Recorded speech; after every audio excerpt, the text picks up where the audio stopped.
اور یہ اس کی اسٹرینتھ اس کی کمزوری بن گئی ہے. ان کو نظر آ رہا ہے کہ آج ہم اگر فری اینڈ فیئر الیکشن کراتے ہیں تو وہ یہ نظر بھی نہیں آئیں گے.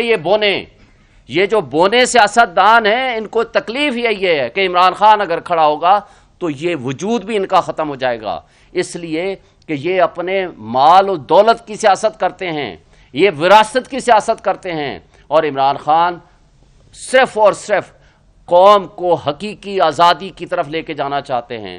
دی اونلی لیڈر جو کہ ایک قوم کو ایک میسج دیتا ہے، ایک نظریہ دیتا ہے، اور اونلی لیڈر ہے جس کے اوپر کوئی داغ دھبا نہیں لگ سکتا. تو اس وجہ سے آج آپ دیکھیں گے سائفر بدترین قسم کی غلامی کی مثال قائم کر کے جس نے ملک کے اس سلامتی اور خود مختاری کا دفاع کیا اس کو ہم نے جیلوں میں ڈال دیا، اور جن لوگوں نے غلامی کا طوق قبول کیا ان کو اقتدار دے کے ان کو مدعی بنا دیا گیا.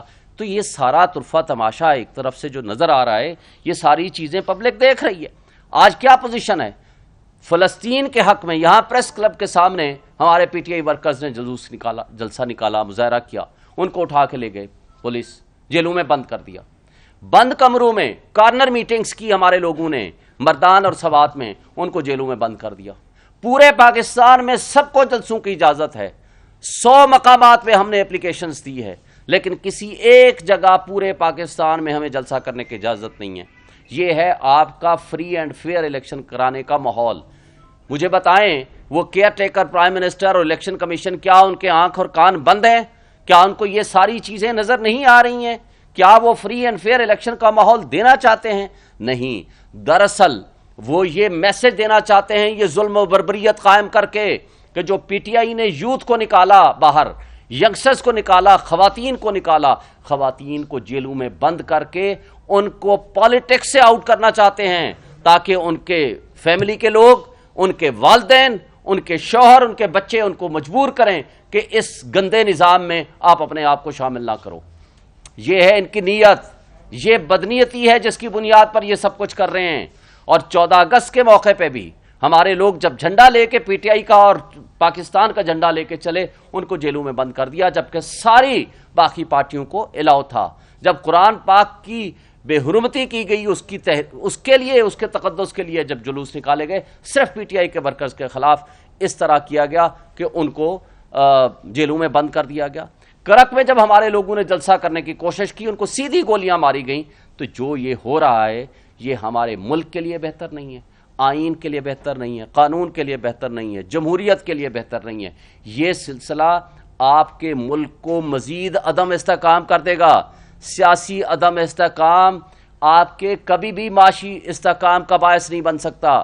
جب تک آپ کے سیاسی استحکام نہیں آئے گا، جب تک آپ میں جمہوریت نہیں آئے گی، لوگوں کو موقع نہیں ملے گا کہ وہ فری اینڈ فیئر الیکشن میں اپنے آپ کو پارٹیسپیٹ کریں، تو آپ کے ملک کے مسائل حل نہیں ہو سکتے. آپ کی نیشنل سیکورٹی ایٹ رسک ہو گئی ہے. کل آپ کے مسائل تبھی حل ہو سکتے ہیں جب اسٹرانگ ڈیموکریٹک گورنمنٹ یہاں آئے گی اور وہ آپ کو ان مسائل سے حل کرا سکے گی، حل کر سکے گی. اس کے علاوہ کوئی اور آپشن، تیسرا آپشن، چوتھا آپشن کوئی ممکن ہی نہیں ہے. لیکن افسوس سے کہنا پڑتا ہے کہ ہماری عدلیہ بھی نیو جورسپروڈنس ایک مافیا کے لیے کریٹ کر رہی ہے جو کہ قابل ہے. چیف جسٹس صاحب آج بھی اس کو رکھ کے بیٹھے ہیں. یہ جوڈیشل مس کنڈکٹ ہے، اور مجھے افسوس سے کہنا پڑتا ہے کہ اگر عدلیہ سے اعتماد اٹھ گیا پھر افراتفری ہوگی، وہ انتشار ہوگا، اور اس کا نقصان ہمارے ملک کو ہوگا، ہمارے اداروں کو ہوگا. آج آپ کا ملک بے آئین ہو چکا ہے. 2 صوبوں میں غیر آئینی حکومتیں 10 مہینے سے کام کر رہی ہیں. آج لوگوں کو اغوا کیا جا رہا ہے، اغوا برائے بیان کیا جا رہا ہے. آپ کے سامنے عثمان ڈار کو جس طرح اٹھایا گیا، وہاں کے ہوم منسٹر کہتے ہیں کہ جناب وارنٹ آف ارسٹ ہم نے ایگزیکیوٹ کرانا تھا. بھائی آپ 24 گھنٹے کے اندر آرٹیکل 10 کہتا ہے اس کو عدالت میں پیش کرو، لیکن اس کو ایک میڈیا ہاؤس پہنچا دیا گیا. دوسرے کیس میں صداقت عباسی والا تو عجیب قسم کا تماشا لگایا. ایک دن میڈیا ہاؤس لے آتے ہیں، وہ کہتا ہے میں اپنی فیملی کے ساتھ گلگت بلتستان یا پتہ نہیں ادھر گیا ہوا تھا، ناردرن ایریاز.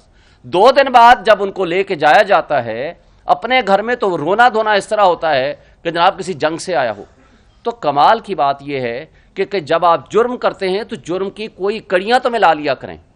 اور یہ سب کچھ ہماری آنکھوں کے سامنے ہو رہا ہے، اور جو اس کے بعد فروخ حبیب کے ساتھ جو کہ کیا گیا، تو یہ سارا تماشا پبلک، قوم، لوگ دیکھ رہے ہیں۔ اب خواتین جو ہماری 6 مہینے سے جیلوں میں بند ہیں، 6 مہینے سے، اور وہ قابل ضمانت ہے کیس ان کا، یعنی خواتین کو ایک اسپیشل لا ہے جو یہ کہتا ہے کہ ان کو ضمانتیں ملنی چاہیے، اور ایک کیس میں ضمانت ہوتی ہے، دوسری کیس میں اٹھا لیتے ہیں۔ آپ نے کہا نواز شریف ڈیل کے ذریعے باہر گئے، تو آپ کے لیڈر نے کیبنٹ میں منظوری دی تھی، پھر ایک چھوٹا سا ایک میرے پوائنٹ آیا، اس کی وضاحت آپ کیا کریں گے؟ کیونکہ تو عمران خان کی کیبنٹ نے منظوری دی تھی کہ نواز شریف باہر چلا جائے، تو اس کے بعد وہ گیا تھا، تو پھر وہ ڈیل کس سے عمران خان سے کی تھی؟ دیکھیں، پہلی بات تو یہ ہے کہ یہ خواجہ آصف صاحب کی آپ سٹیٹمنٹ اٹھا لو، جو یہ کہتا ہے کہ ہم نے ڈیل کی تھی اس وقت کے باجوہ صاحب سے، جس نے ہمیں پہلے کہا تھا 2019 میں ہم سے پنجاب لے لو، بعد میں فیڈرل گورنمنٹ لے لینا، اور ان کو نکلوانے میں باجوہ صاحب کا عمل دخل ہے۔ مجھے بتائیں، اگر آپ رپورٹیں جعلی بنوا لیں، وہ جعلی رپورٹیں پیش کر دیں کیبنٹ میں، آپ کو یاد ہوگا جسٹس ستر احمد اللہ صاحب نے کہا تھا 24 گھنٹے کے اندر اندر آپ ہمیں اس بات کی گارنٹی لکھ کے دو کہ یہ شخص زندہ رہے گا، تو مجھے بتائیں کہ ان حالات میں پھر کیبنٹ کیا کرتی؟ اور پھر کیبنٹ نے جو ڈیسیژن کیا تھا سبجیکٹ ٹو شورٹی تھا، تقریباً 10 ارب روپے کی، وہ لاہور ہائی کورٹ نے اس کو چینج کر دیا تھا 50 روپے کے ایکسٹرا پیپر کے اوپر، اور وہ جب یہاں سے گیا، مجھے بتائیں پورے دنیا میں وہ شخص گھوما، اس کی میڈیکل رپورٹس بالکل ٹھیک تھیں، لیکن آج جب وہ واپس آ رہا ہے تو مجھے بتا دیں کہ وہ تو خود کہتے ہیں کہ ہم بیمار نہیں تھے، تو آج پھر کس چیز کی وہ ضمانت اپلائی کر رہا ہے؟ یہ ہے وہ دوہرا معیار جس کے اوپر ہم بات کرتے ہیں۔